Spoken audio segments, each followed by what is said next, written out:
Xiaomi एक ऐसा brand है जो हर साल कुछ ना कुछ कोशिश करता रहता है कुछ नया करने की। लेकिन क्या इस साल पे उनकी जो नई कोशिश है वो रंग लाई कि नहीं लाई? हाय फ्रेंड्स, मैं हूं संदीप और आप देख रहे हैं द मोबाइल इंडियन और जारी है हमारी रिपोर्ट कार्ड सीरीज। और आज बारी है आपके सामने प्रस्तुत करने की रिपोर्ट कार्ड Xiaomi का।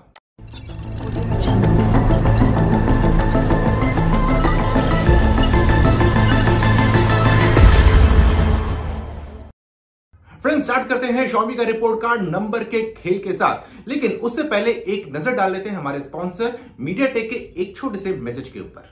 स्मार्टफोन गेमिंग मार्केट लगातार बढ़ रहा है और मीडियाटेक के जी सीरीज चिपसेट देते हैं powerful performance and game play features that let devices makers innovate and cater to consumer gaming demands.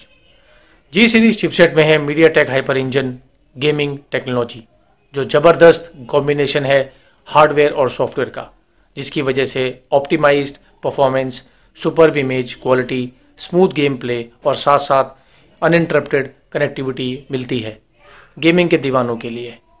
A new wave of hardware जो big arm cortex A75 core support करती है, speed of 2 GHz and new arm G52 class CPU performance को next level ले जाती है for avid mobile gamers. MediaTek का core pilot resource control maintains a reliable consistent performance जो देता है extra game duration. The performance is boosted up by up to 25% दूसरे solutions के मुकाबले जो अभी भी पुराने कोर यूज करते हैं। फ्रेंड्स, अगर नंबर की ओर निगाह डालें तो 2020 में Xiaomi ने लॉन्च किए थे 39 फोन्स कुल मिला के, और अगर सब वेरिएंट्स की बात कर लें इनमें थे 17 सब वेरिएंट्स। और इस साल उन लोगों ने जो फोन 39 लॉन्च किए, इसमें से 13 फोन जो थे वो थे पोको ब्रांडेड फोन, यानी कि 33% फोन जो थे वो पोको ब्रांडिंग के साथ आ रहे थे। वहीं अगर 2019 की बात कर ले तो 2019 में लोगों ने 30 फोन मार्केट में लॉन्च किए, जिनमें से 14 फोन थे और पोको का एक भी फोन लॉन्च नहीं किया। यानी कि 2020 में ये टॉप गियर पे चल रहे थे, यानी क्योंकि 2019 से ज्यादा फोन इस साल में उन लोगों ने लॉन्च किए।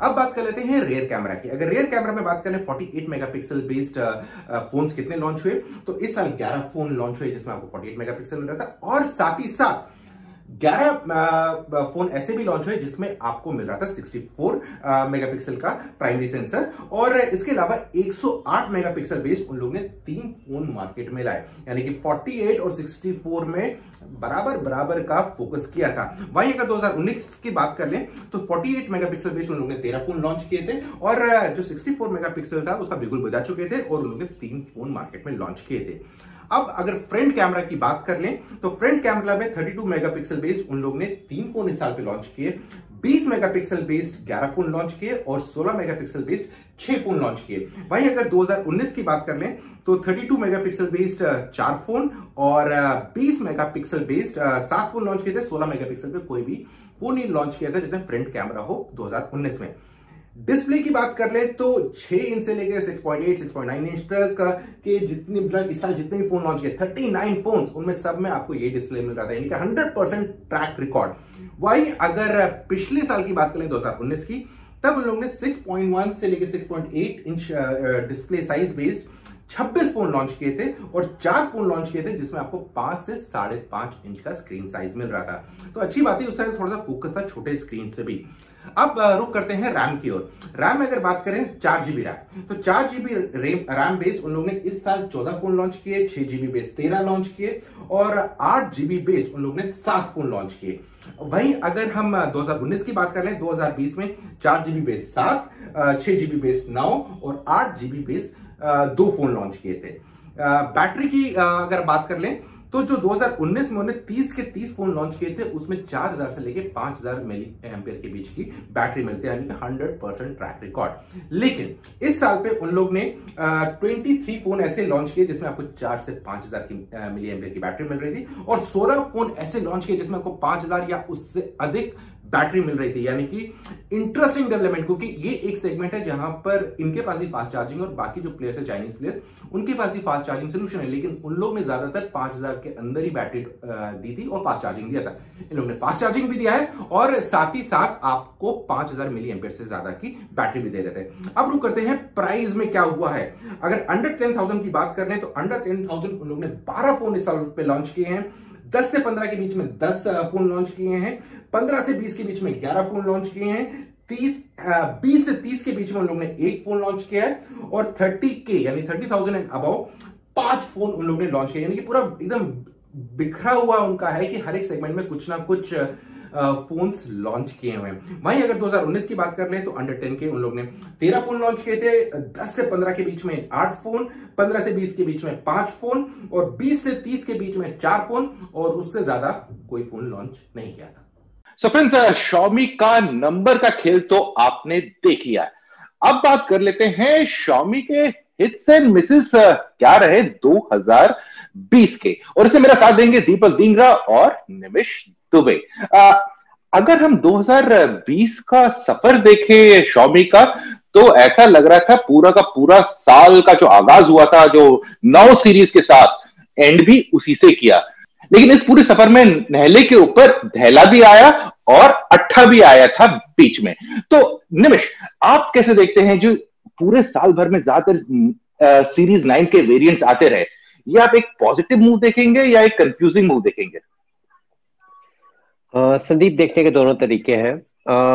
मुझे लग रहा है हम रिव्यूअर्स के लिए ज्यादातर कंफ्यूजिंग है, क्योंकि 9i हो गया, 9a हो गया, 9 लाइट हो गया, आई मीन इत्यादि इत्यादि इत्यादि, 9 के आगे कुछ भी लगा लीजिए, और ये हाल हो गया था। तो हम लोग भी कंफ्यूजिंग है। लेकिन अगर देखा जाए कि कंज्यूमर के पर्सपेक्टिव से, तो कंज्यूमर को एक तरह से देखिए संदीप, तो ये काफी क्लासिक सैमसंग टाइप का मूव था, जब उनका हर चीज गैलेक्सी एक नंबर आया करता था और उसके आगे आगे पीछे एक नंबर चले जाया करता था। जैसे शुरू में था, जब एम सीरीज नहीं थी, जे सीरीज नहीं थी, एक गैलेक्सी 10 होता था, 10 लाइट होता था, 5 लाइट होता था। एक तरह से उस तरह की मॉडल ये लोग नीचे लाने की कोशिश कर रहे हैं कि आपको पता है Redmi Note 9 है, इसकी ब्रांड इक्विटी अच्छी है, उस इक्विटी को अगर आप Redmi 9 कहीं और यूज कर रहे हैं तो आप सोच रहे हैं कि उसकी इक्विटी थोड़ी सी नीचे आएगी, जिसे कहते हैं ना पास डाउन होगी ऊपर से नीचे की तरफ। तो मुझे लग रहा है ये Xiaomi ने करने की कोशिश की है। इन द पास्ट अगर आपको याद होगा, तरह तरह की सीरीज होती थी, वाई सीरीज होती थी जो सेल्फी के लिए होती थी, तब मी सीरीज में ए सीरीज होती थी जो एंड्रॉइड 1 के लिए होती थी, तब K20 आया था बीच में पिछले साल जब के सीरीज थी।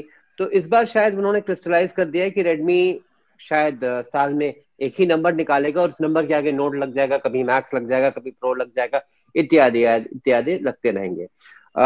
Xiaomi के लिए ये साल अगर आप देखा जाए तो ब्रांडिंग का साल था, अगर मैं ये कहूंगा। उन्होंने 3 ब्रांड्स कर दिए, रेडमी तो था ही था, मी ब्रांड्स फोन्स में वापस आया, और उसके बाद एक उन्होंने पोको जो था, जो थोड़े समय तक अज्ञातवास चला गया था पांडवों की तरह, वो वापस आ गया। तो मैं कहूंगा इनके ब्रांड्स के वापसी का साल था। बिल्कुल बिल्कुल। पोको ने आखिरी बार हमें दर्शन दिए थे 2018 में, 2019 में शांति लंबी नींद में चला गया था कुंभकर्ण की तरह, और 2020 में वापसी की। दीपक, अगर हम देखें तो 2019 की अगर बात कर ले तो कुल मिला के Xiaomi ने सब फोन मिला के अराउंड 30 के करीब फोन लॉन्च किए थे। लेकिन अगर इस साल की बात करें, उन लोगों ने ऑलमोस्ट 39 फोन लॉन्च किए, जिसमें अराउंड 12 फोन पोको ब्रांडेड वाले फोन भी थे। तो आपको क्या लगता है कि इस साल में ये जो पोको वाली स्ट्रैटेजी थी, ये एक अच्छी स्ट्रैटेजी थी जिसकी वजह से उनको कुछ ब्राउनी पॉइंट्स मिले, या Xiaomi वाले फोन में ही ज्यादा दम था? संदीप, ये साल जो रहा Xiaomi के लिए मुझे लगता है ओवरऑल इंटरेस्टिंग था। जैसे निमिष बोल रहे थे, ब्रांडिंग पे काफी फोकस किया, मी ब्रांड वापस आया, और मी ब्रांड अपने आप में काफी स्ट्रॉन्ग ब्रांड है। रेडमी तो Xiaomi के लिए काफी पॉपुलर रहा ही है शुरू से, जब से मार्केट में इंट्रोड्यूस किया है, जब से इंडियन मार्केट एंटर किया है, Redmi has always been popular. Poco मुझे लगता है इंटरेस्टिंग स्ट्रैटेजी रही है पोको के साथ। कुछ अच्छे डिवाइसेस देखने को मिले हैं पोको रेंज में, थोड़े से अप्स एंड डाउन्स हुए हैं, प्लसेस एंड माइनस हुए हैं इस साल की जर्नी में भी। लेकिन साल का अंत आते आते मुझे लग रहा है कि कुछ 2-3 डिवाइसेस हैं एटलीस्ट लाइनअप में, पोको के लाइनअप में, जो बहुत अच्छे से स्टैंड आउट करते हैं और बहुत ही कंपेलिंग ऑप्शंस हैं वो अफोर्डेबल सेगमेंट में। और अगर आप Xiaomi में रेडमी और मी को देखें तो 9 सीरीज के साथ थोड़ा सा कंफ्यूजिंग रहा। पिछले साल के सीरीज आया था, इस साल उसका कोई अदा पता नहीं, वो गायब हो गया। वाई सीरीज था, वो गायब हो गया।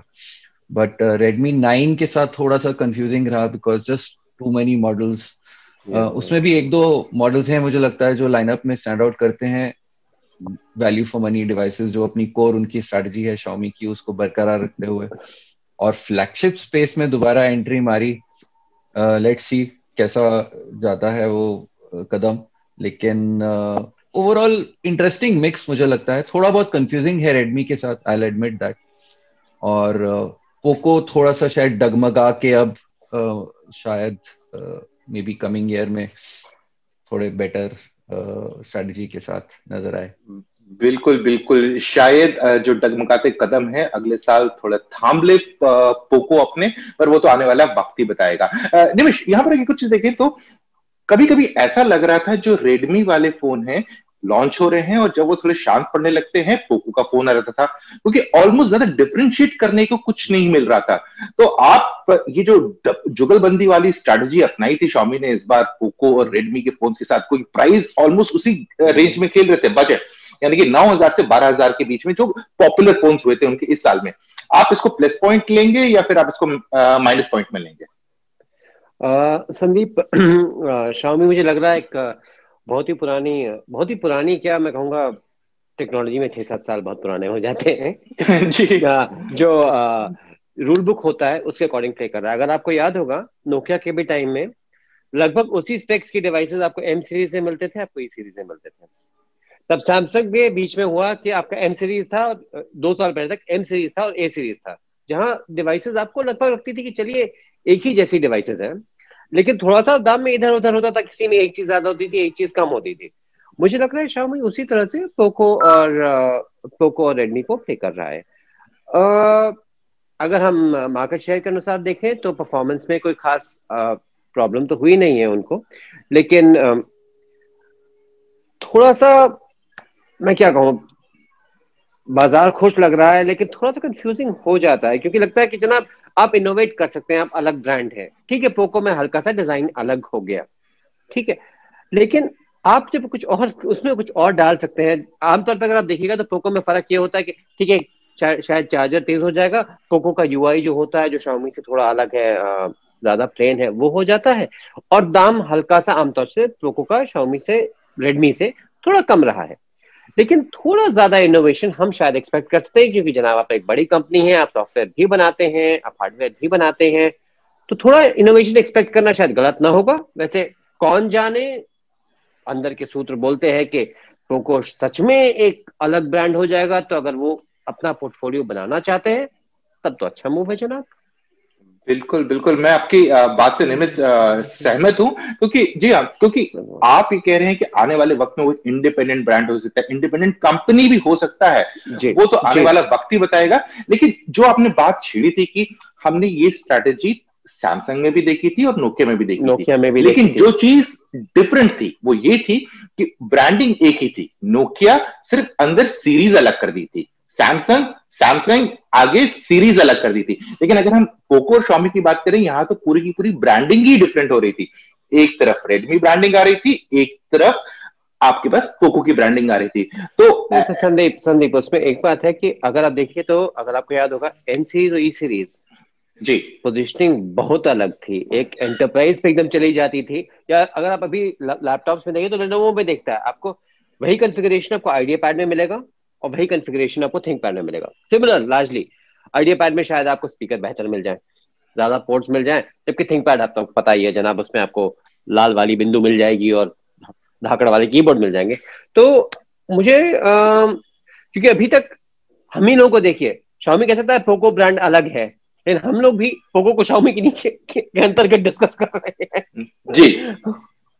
सो दीपक, अगर देखा जाए तो Xiaomi पिछले साल से प्रीमियम रेंज में अपनी डिवाइसेस लॉन्च कर रहा है। प्रीमियम यानी कि 30,000 25,000 क्रॉस करते हैं, हम उसको प्रीमियम में ले रहे हैं इस टाइम Xiaomi के संदर्भ में।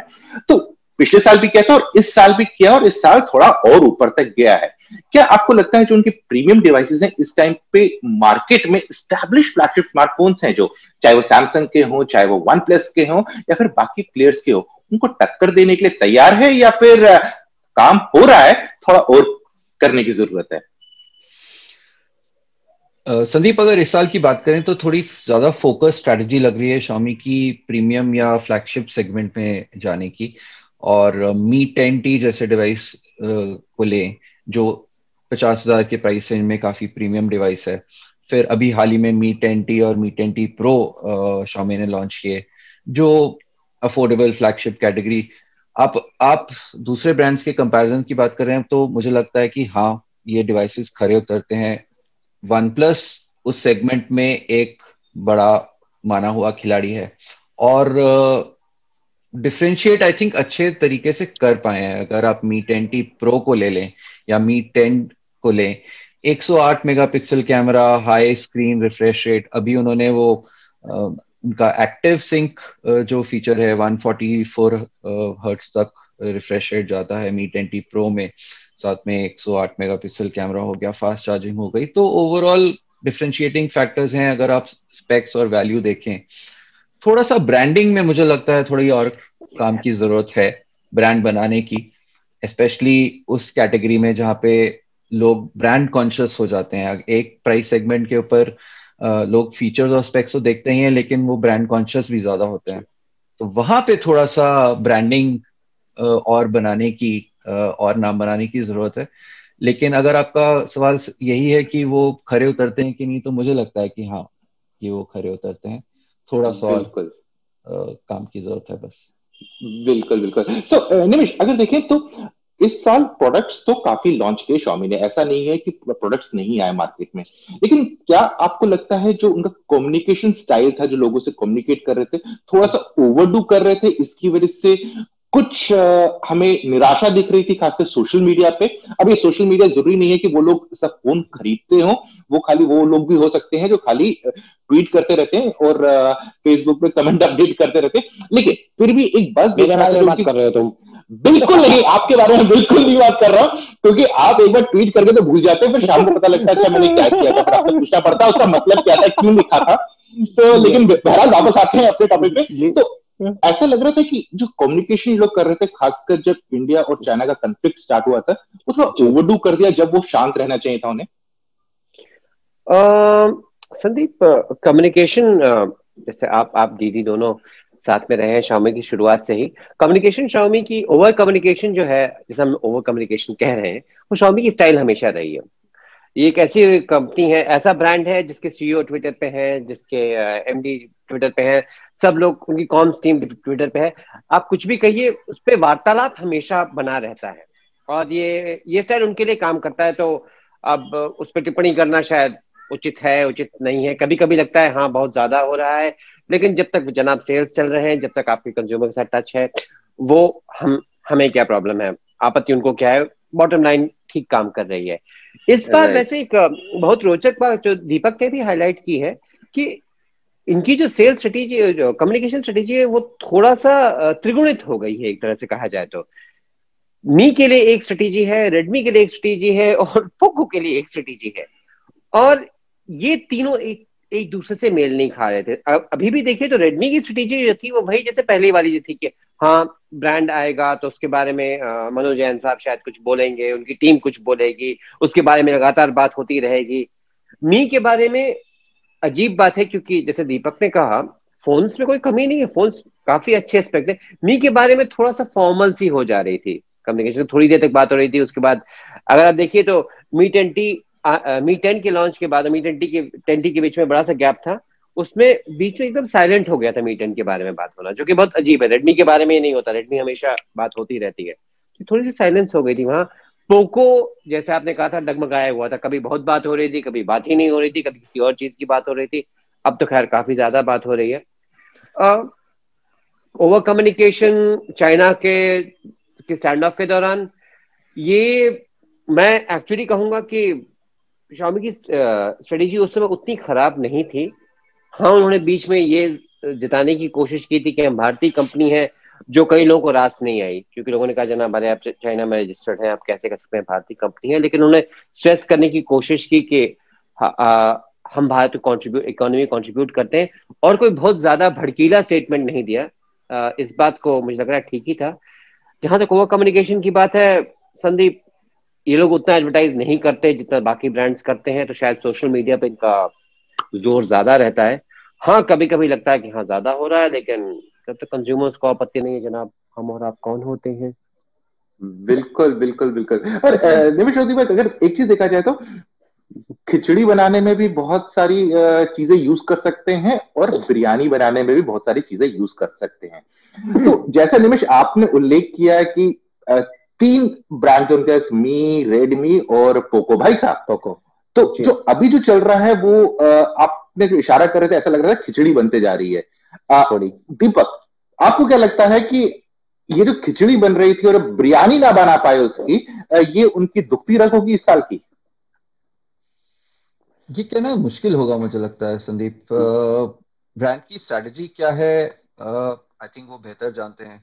अगर आप तीनों ब्रांड्स की आपने बात की, तो एक इंटरेस्टिंग पॉइंट रेडमी के बारे में ये है कि इस साल रेडमी को फोन से और सेगमेंट में डाइवर्सिफाई किया गया है। तो यस, ही इज कुछ राइट। एक्सेसरीज मार्केट में आनी शुरू हुई। TWS हो गए, पावर बैंक हो गए, फिटनेस बैंड।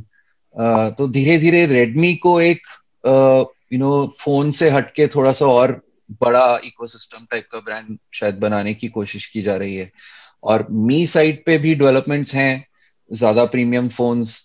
और बहुत ही इंटरेस्टिंग मूव जो इस साल का रहा, entry into the laptop space, मुझे लगता है लैपटॉप्स। वो वाज अ बिग मूव मेरे ख्याल से सैमसंग सॉरी Xiaomi की तरफ से। और पोको की थोड़ी सी अलग है, अभी भी फोन्स आई थिंक वो अभी नया थोड़ा स्ट्रैटेजी अपनी फिगर आउट करने की कोशिश कर रहे हैं। लेट्स सी अगले साल कैसा रहता है। बट अभी फोन्स पे हैं। थोड़ी बहुत न्यूज आई थी कि शायद TWS वगैरह या और एक्सेसरीज आएंगी, अभी अभी तक तो उनका कुछ पता नहीं है, लेकिन होपफुली कमिंग ईयर में थोड़ी सी बेटर स्ट्रैटेजी होगी। तो थ्री वे स्ट्रैटेजी तो है। अब वो एग्जैक्टली हर क्या करना चाह रहे हैं इन तीनों ब्रांड्स के साथ, आई थिंक होपफुली 2021 में ज्यादा समझ में आए। मी स्टैब्लिश ब्रांड है, आई थिंक ये तो बहुत ही जाहिर सी बात है, क्योंकि वो काफी साल से चला आ रहा है रेडमी फोन साइड में, बट अब उसको कुछ और बड़ा बेटर बनाने की कोशिश कर रहे हैं। और मी का इकोसिस्टम ब्रांड तो वैसे ही बहुत बड़ा है, टीवीज में लीडर हैं Xiaomi। टीवी साइड पे अभी लैपटॉप स्पेस में एंटर किया है, होपफुली अगले साल उसमें और कुछ धमाल करेंगे। और वो ट्रिकी बिल्कुल। स्पेस है क्योंकि इतने पुराने मंझे हुए खिलाड़ी हैं उसमें, डेल, लेनोवो, HP एकदम टक्कर लेने की एकदम कोशिश कर रहे हैं। एकदम। तो अगले साल में वो सीन कैसे डेवलप होता है वो इंटरेस्टिंग रहेगा देखने के लिए। राइट। तो थोड़े स्कैटर्ड से थॉट्स हैं, लेकिन अ, मुझे लगता है कि शायद अगले साल में कुछ ज्यादा क्लैरिटी मिले। राइट। सो निमिष, अगर देखा जाए तो इस साल उन लोग ने अगर जितने फोन्स लॉन्च किए, एक चीज देखिए, हमने जो 8 से 10 हजार का सेगमेंट था उसमें जो प्रोडक्ट्स लेकर आए अपने, खासकर 9 प्राइम लेकर आए, उस फोन में जो जो स्पेक्स दिए थे, खासकर डिस्प्ले के संदर्भ में जी। मार्केट की थोड़ी सी दशा बदली और इसका फायदा भी उनको होता हुआ नजर आया Xiaomi को इस साल पे। क्या आपको लगता है कि ये उनका सबसे बड़ा स्ट्रॉन्ग पॉइंट था इस साल का? संदीप, मुझे लग रहा है आपकी बात एकदम सही है। अगर आप देखिए तो हर जगह इन्होंने जो एक डेफिनेशन होती है मार्केट में, रेडमी ने खास तौर से काफी चेंज की। अगर आप देखिए अभी भी जो लॉन्च होने जा रहा है, लेटेस्ट लॉन्च इनका हुआ रेडमी 9 पावर भी, अगर आप देखिए तो 11,000 के आसपास में आपको 48 मेगापिक्सल का कैमरा दे रहे हैं, फुल एचडी डिस्प्ले दे रहे हैं, काफी नई डिजाइन दे रहे हैं। और खास बात, वैसे 9 सीरीज में एक अजीब बात है कि नाम में रेडमी 9 है, लेकिन दर्शन अलग अलग थोड़े हैं ना। कोई जी जी। चमक रहा है, कोई भड़क रहा है, किसी कैप्सूल शेप के कैमरे हैं, किसी के गोलार्ध है, इत्यादि इत्यादि। आई मीन, अच्छी बात है भाई, अलग अलग होना चाहिए, variety the spice of life, इत्यादि इत्यादि। लेकिन हाँ, थोड़ा सा इन्होंने सेगमेंट को, जो एक होता था पहले की एक स्टैंडर्ड सी फॉर्मूला हो गई थी कि रेडमी नोट है, उसका पहला मॉडल होगा 9,999 होगा, और उसके बाद हर चीज उठती थी। अब वो रेडमी नोट है, वो ऊपर मूव कर गया है, शायद अब 11,999 या 12,999 शुरू होता है। और प्राइम जो सीरीज है वो अब आ गई है उसकी जगह। और अब पावर भी जो आया बीच में आया है, वो भी बहुत प्रॉमिसिंग है। तो एक्सपेक्टेशन एक तरह से उन्होंने ऊपर चढ़ा दिए हैं, जो कि हमेशा अच्छा होता है। कंज्यूमर को कम दाम पे जितना मिले उतना बेहतर। बिल्कुल। और दीपक, अगर बात कर लें कि इस साल Xiaomi की कमजोर कड़ी क्या रही है, आपको क्या लगता है? रेडमी 9 सीरीज में कुछ हाइलाइट्स हैं संदीप, लेकिन बहुत सारे वेरिएंट्स हैं। Pro, pro max, prime, power, तो वहां जाके स्ट्रैटेजी थोड़ी सी कंफ्यूजिंग हो जाती है। और इंटरेस्टिंग बात यह है कि हम लोग रियलमी की डिस्कशन कर रहे थे, तो रियलमी की स्ट्रैटेजी भी बहुत कंफ्यूजिंग है। लेकिन Xiaomi के पॉइंट ऑफ व्यू से रियलमी एक बहुत ही स्ट्रांग कंपटीशन है, और कंफ्यूजिंग जरूर है, लेकिन उनके पास भी बहुत अच्छे डिवाइसेस हैं अफोर्डेबल सेगमेंट में, स्पेसिफिकली रेडमी के कंपटीशन में जहां वो आते हैं। और पोको जो रेडमी जो Xiaomi का खुद का ब्रांड है, वहां उनसे भी compete कर रहे हैं। तो कंज्यूमर के लिए जो खरीदना चाह रहा है उस सेगमेंट में एक फोन, मुश्किल हो जाता है कि क्या डिवाइस चूज किया जाए उस सिनेरियो में। तो वो थोड़ा सा मुझे लगता है एक कमजोर कड़ी है, जिसको बिल्कुल बिल्कुल थोड़ी से बेटर स्पेसिंग, थोड़ा से ज्यादा डिफरेंशिएशन से आप इंप्रूव कर सकते हैं शायद। राइट। सो निमिष, एक कहावत है, if you can not convince others, confuse them. तो आपको यही एक कमी लग रही थी इस साल पे Xiaomi की स्ट्रेटेजी में, या कुछ और भी लग रहा था जो मिसिंग चीज लग रही थी आपको? मुझे कंफ्यूजन की तो बात हल्की सी है ही है। और मुझको उनके जैसे कहा जाए टॉप लेवल फ्लैगशिप ब्रांड्स जो हैं, जो फ्लैगशिप लाने की कोशिश की, जो 10 सीरीज लाए थे, वहां मुझे लग रहा है मैं प्रोडक्ट को कमजोर नहीं कहूंगा। प्रोडक्ट काफी अच्छे थे, दीपक ने यूज किए, आपने यूज किए, प्रोडक्ट अच्छे थे, काफी अच्छे थे।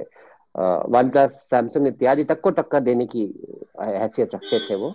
लेकिन उनको शायद जिस तरह से बैकअप किया जाना चाहिए था, वो शायद करने में कहीं कहीं थोड़ी सी कमी रह गई है, जो बहुत अजीब चीज है, क्योंकि कम्युनिकेशन Xiaomi का ब्रह्मास्त्र है, और वहां कमी रह गई। क्योंकि अगर आप अभी भी देखिए, बीच में एक स्टेज था कि लोग कहते 50,000 का फोन, तो ठीक है, आप, मैं और दीपक जिन्होंने मी 10 को यूज किया था, वो कहते चलिए मी 10 यूज कर लीजिए। लेकिन आमतौर पर जनता जो सड़क पे थी, जैसा मेन स्ट्रीम पब्लिक कहते हैं, उनके दिमाग में मी 10 नहीं आ रहा था।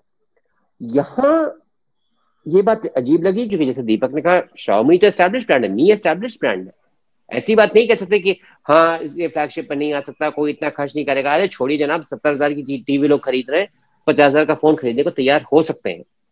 तो यहां मुझे थोड़ा सा लगा कि अजीब है। और एक और, अगर हम कमी, अगर सब कमी कहना चाहें या ना कहना चाहें, कि पोको और रेडमी के जो मॉडल्स के बीच में डिस्टिंक्शन, पॉइंट्स ऑफ डिस्टिंक्शन था, वो सफाई से नहीं आ रहा था। अब लोग कह देंगे ठीक है, अलग ब्रांड है, अलग नाम है, बात ठीक है, लेकिन वो डिस्टिंक्शन पोको अपने आप को रेडमी के कंपैरिजन में क्लियरली शुरू में डिफाइन नहीं कर पा रहा था। अब कौन जाने करने लगे।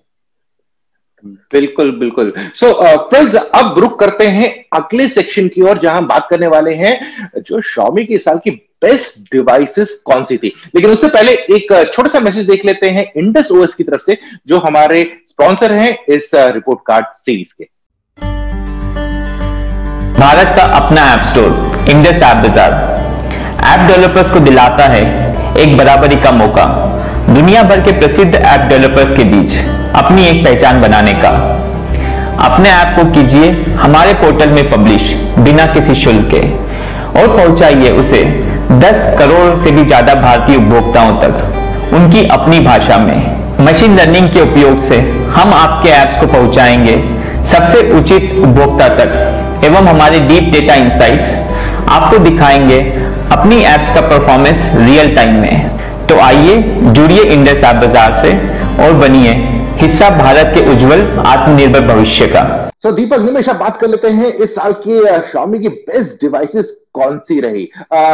दीपक, हाई एंड में सबसे अच्छी डिवाइस कौन सी कहेंगे आप?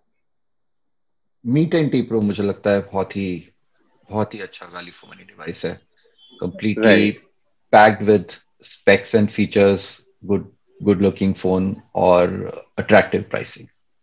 राइट। और निमिष, अगर मैं एंट्री लेवल की बात कर लूं तो मुझे Redmi 9 Prime डिवाइस अच्छा लगा, क्योंकि उसने मार्केट को एक दिशा दे दी कि अगर आपको किसी को इसमें कुछ करना है तो मुझसे मैच कर लीजिए। डिस्प्ले के मामले में जैसा हमने पहले कहा था, कैमरा के मामले में तो बाकियों ने टक्कर दे दी उसको, बैटरी के मामले में भी टक्कर दे दी, लेकिन हाँ, डिस्प्ले एक है जिसको अभी तक शायद किसी ने ढंग से टक्कर दे नहीं पा रहा है। तो मिड एंड में आप कहेंगे कौन सी अच्छी डिवाइस लगी आपको, बेस्ट डिवाइस उनकी? पोको की भी हो सकती है और Xiaomi की भी हो सकती है ना, वही जो पिछले 3-4 साल से है, नया नोट। नया नोट। अब आप इसे पोको X2 या X3 को मान लीजिए, या आप Redmi Note 9 Pro Max को मान लीजिए, जी इनमें से एक ही ली जाएगी। जहां तक मुझको लगता है, अगर मैं एक पिक करना चाहूंगा तो 9 Pro Max को पिक करना चाहूंगा। बहुत ही सॉलिड डिवाइस थी, बहुत ही सॉलिड डिवाइस थी, कैमरा अच्छा था। एक जैसे क्लासिक नोकिया की याद आ जाती है ना, कि इसमें ऐसी कोई चीज नहीं थी जो हड़बड़ा करके आपसे कहते अरे बाप रे बाप ये बहुत गजब की चीज, ऐसी बात नहीं है। लेकिन सब काम होता जा रहा था, होता जा रहा था, तो एक बहुत ही कंफर्टिंग डिवाइस थी। इनोवेशन के मामले में अगर हम इनोवेशन को थोड़ा सा ज्यादा अगर ध्यान दें, तो शायद पोको X2 को थोड़ा हमको क्रेडिट देना पड़ेगा, क्योंकि आया था शायद 15,999 पे आया था, जी और 64 मेगापिक्सल सेंसर लाया था, बड़ी बैटरी लाया था, हाई रिफ्रेश रेट लाया था, और ब्रांड की वापसी हुई थी, और अच्छी वापसी हुई। तो उसको उसको भी अपनी जगह क्रेडिट दिया जाना चाहिए। लेकिन 15 हजार में आसपास में अगर आप देखा जाए, तो अभी पहला फोन अभी भी लोग कहते हैं रेडमी नोट कौन सा है जनाब, वो हाई एंड वाला दे दीजिए, काम बन जाएगा सीधा। बिल्कुल बिल्कुल बिल्कुल। अब बात कर लेते हैं कि हम 2021 में Xiaomi उर्फ नहीं, उनका सब ब्रांड पोको, इन दोनों से क्या एक्सपेक्ट कर सकते हैं? निमिष, आपकी क्या एक्सपेक्टेशन है इन दोनों ब्रांड से अगले साल? संदीप, सबसे बड़ी एक्सपेक्टेशन मेरी है कि ये रेडमी और पोको का जो मतभेद है, भेद ज्यादा हो जाएगा। मैं आई काइंड ऑफ होप, क्योंकि अलग ब्रांड है, अलग आइडेंटिटी है, उनकी डिवाइसेस अलग हो तो और अच्छा। ठीक है, वो compete कर सकते हैं एक दूसरे से, उनका मन। लेकिन इस समय ये कि हाँ उसका कवर अलग है और उसका चार्जर तेज है और उसमें फलां चीज है, उसमें फलां चीज है, ये चीज अगर चेंज हो जाए, अलग अलग हो जाए, बहुत अच्छी बात है। मी Xiaomi से एक्सपेक्टेशन में है, मी ब्रांड में अगर वो फ्लैगशिप भारत में लाए हैं, इसको मेंटेन करें तो काफी अच्छी बात होगी, क्योंकि कंज्यूमर्स को ऑप्शन चाहिए। मैं ये नहीं चाहता कि हाँ सैमसंग को हानि हो या वन प्लस को हानि हो या एप्पल को हानि हो, गूगल की हानि, इशू वो नहीं है। जितने ऑप्शंस कंज्यूमर को मिले, और अब Xiaomi एस्टैब्लिश ब्रांड है, तो अगर फ्लैगशिप्स का अपना पथ कंटिन्यू करते हैं, और हाँ नम्रता से विनती होगी जनाब, Redmi 10 के इतने सारे वेरिएंट्स ना निकालिएगा जितने 9 के निकाले हैं। कंज्यूमर को पसंद है, लेखकों पर दया कीजिए भाईजान। जी जी। दीपक, आपको क्या लगता है कि 2021 में Xiaomi से हम क्या क्या चमत्कार एक्सपेक्ट कर सकते हैं? संदीप, आई थिंक काफी हद तक निमेश ने बोल ही दिया है कि ये कुछ क्लियर चीजें हैं जो हम लोग एक्सपेक्ट करें Xiaomi से कमिंग साल में। फ्लैगशिप्स और चाहिए, डेफिनेटली चाहिए, बहुत इंटरेस्टिंग डिवाइसेस हैं Xiaomi के। मैं पर्सनली चाहूंगा कि और इकोसिस्टम डिवाइसेस देखने को मिले, जो उनका बहुत बड़ा पोर्टफोलियो है चाइना में Xiaomi का, उसमें से कुछ और प्रोडक्ट्स इंडिया में आए। अभी लैपटॉप्स में एंट्री मार दी है, तो मुझे लैपटॉप सेगमेंट में भी काफी उम्मीदें हैं कि कमिंग साल में कुछ इंटरेस्टिंग और value for money devices laptop segment में देखने को मिलेंगे। और किसी ना किसी पॉइंट पे ये जो बाकी दिग्गज हैं, डेल, लेनोवो, HP, एसर वगैरह, इनको भी थोड़ा सा डर लगना शुरू हो जाए शायद लैपटॉप सेगमेंट में।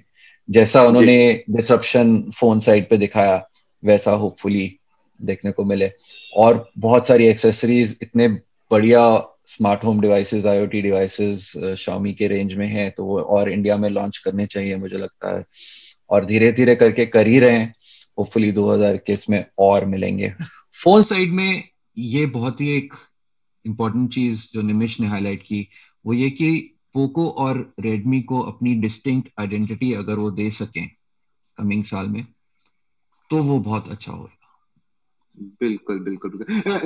निमिष, आपको ये नहीं लगता है कि अगले साल हम थोड़ा सा एक को चीज से एक्सपेक्ट कर सकते हैं, वो है सॉफ्टवेयर के रोल आउट्स में थोड़ा बेहतरी, और मे ही एक स्ट्रॉन्ग UI दोनों के लिए अलग अलग। Xiaomi डिवाइसेस और पोको के लिए शुरुआत मेरे ख्याल से वहां से ही कर सकते हैं डिफरेंशिएटिंग की, क्योंकि अभी बहुत ज्यादा ओवरलैपिंग लग रहा है। निमिष, आपको क्या लगता है? डेफिनेटली संदीप, वैसे एक बात नोटेबल है कि इस साल मुझे Xiaomi के सॉफ्टवेयर रोल आउट में एक इंटरेस्टिंग बात नजर आई, जो ह्यूगो बारा के समय की बात की थी, जब उन्होंने कहा था, जब हमने उनसे कहा था कि आप एंड्रॉइड का लेटेस्ट वर्जन लेकर क्यों नहीं आते फलां डिवाइस पे, ठिकानी डिवाइस पे, जब उनकी शुरू की डिवाइसेस थी, वो कहते आपको जब Xiaomi की डिवाइसेस देखें तो आपको एंड्रॉइड का वर्जन नहीं देखना चाहिए, MIUI का वर्जन देखना चाहिए। तो इस बार एक नोटेबल चीज जो हम देख रहे हैं, ये मैं देख रहा हूँ अगस्त सितंबर के आसपास से, आप लोगों ने भी नोटिस की होगी, Xiaomi ने MIUI 12 बहुत सारे डिवाइसेस को रोल आउट किया है, बहुत सारी डिवाइसेस को रोल आउट किया, लगभग सारी डिवाइसेस को रोल आउट कर दिया इस साल की, लगभग सारी डिवाइसेस पे रोल आउट कर दिया है। हाँ, एंड्रॉयड 10 सब पे नहीं आई है, एंड्रॉयड 11 तो खैर बहुत लिमिटेड पे अभी तक आया है, लेकिन अगर मुझे लग रहा है अगर ये अपना बेस यूआई भी अपडेट करते रहे, रेगुलरली अपडेट करते रहे, नए फीचर्स ऐड करते रहे, तो काफी अच्छी बात होगी जो साल के अंत की तरफ उन्होंने शुरू कर दिया है। हाँ, जहां तक आपकी बात अगले साल की है, पोको का नया यूआई आ जाए तो जनाब हमसे खुश तो कोई नहीं होगा। बिल्कुल बिल्कुल। और मुझे लगता है कि 2020 में Xiaomi ने काफी प्रोडक्ट का पोर्टफोलियो अपना बढ़ाया, बहुत सारे कोशिश की लोगों को बहुत सारे ऑप्शंस देने की। 2021 में मैं एक्सपेक्ट करता हूं कि ऑप्शंस बहुत सारे मिले, लेकिन जो डिफरेंस होगी डिवाइसेस के बीच में वो थोड़ी सी बड़ा कर दें, ताकि कंज्यूमर्स के दिमाग में कंफ्यूजन भी ना रहे और वो क्लियर कर देख सके मुझे ये लेना है तो ये लेना है, मुझे इसको कंपेयर करना है तो बाकी से कंपेयर कर सकता हूं। पर आने वाला साल ही बताएगा कि Xiaomi क्या करता है और साथ साथ पोको क्या करता है। फिलहाल के लिए मुझे दीपक और निमिष को दीजिए इजाजत, जल्दी मिलते हैं एक और नए वीडियो में, तब तक के लिए आप अपना ख्याल रखिएगा।